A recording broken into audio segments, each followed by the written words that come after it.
Crouching is as simple or as complicated as you want to make it, but it's going to be more beneficial for you to learn it simply, since it's a split-second decision. Hello everyone, I'm Achax, and today we're going over when to crouch generally and the few crucial exceptions. Let's get started. Crouching moves your head level down, but makes you wider and slow. As a result, the only benefit of crouching is to change elevation from up to down.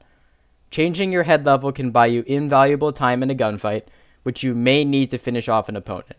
You basically never want to start out crouched because you can't move fast, so it's easier to eliminate you and you're wider, so your opponent will see you sooner than they otherwise would.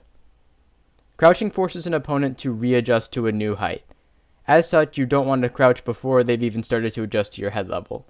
Usually, the best opportunity to crouch is during the stretch time of a gunfight. In every engagement, there is a period lasting generally about 3 to 4 automatic bullets, or 2 to 3 tap shots, in which two players can eliminate each other very quickly despite any kind of movement. If both players are still standing, the fight enters a stretch phase, because both players could well be dead.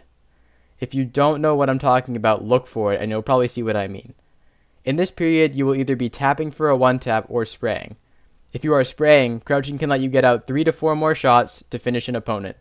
If tapping, it can give you a little more time to find your one-tap. Basically, it allows you to penalize an opponent for missing, even though you technically also missed.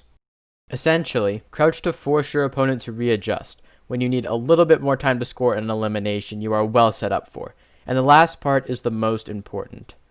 You want to be calm and in control rather than crouching out of panic or desperation.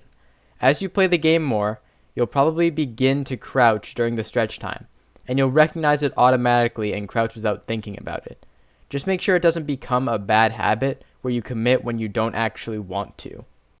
For example, don't commit to fights in which you don't have control over your spray. A lot of players crouch in these situations, which typically isn't the best plan, because even with the extended time from crouching, they still won't be able to finish their opponent, except by pure luck.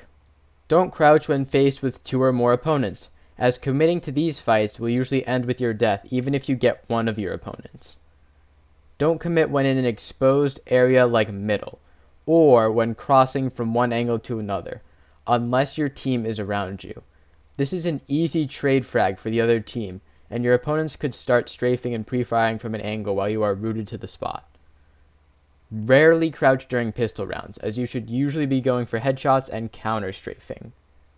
If you crouch and for some reason the other guy manages to unpeek, make sure to move at least a few steps in one direction and stand up. Repeeking on people who stay in the same spot crouched is too easy. Almost never crouch with snipers. Crab walking with snipers is inaccurate in Valorant. And most importantly, never, ever peek while crouched. It's too slow. Immediate commitment when you don't know what's around the corner and they see you early. And that's crouching. Since it is a mechanic, it will become second nature, but you'll want to make sure you develop good habits or edit out any bad habits you already have. I always used to reflexively crouch, and the solution that I found to that was to unbind crouch temporarily, so I hope that helps you. And I also hope you found some value in this video. Best of luck everyone, and have a great day.